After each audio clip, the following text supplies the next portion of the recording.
চেষ্টা করছেন এবং অন্য যানবাহন গুলো তারা উদ্ধারের চেষ্টা চালাচ্ছেন এবং নদীতে তারা তল্লাশি অভিযান চালাচ্ছেন। আমি আরো বিস্তারিত জানার জন্য এই অঞ্চলের পুলিশের অতিরিক্ত দায়িত্বে থাকা জেনারেল হাসিনুর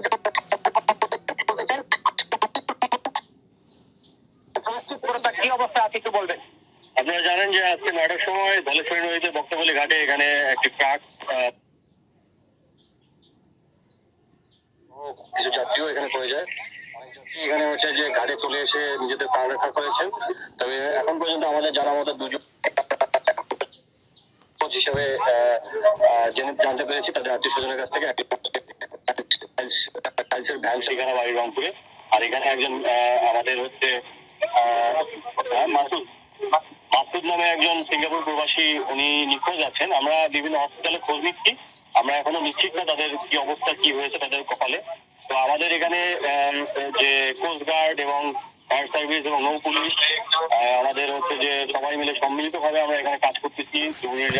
নিরন্তর চেষ্টা করতেছে, 2 ঘন্টা ধরে এখানে জাম্প করছে।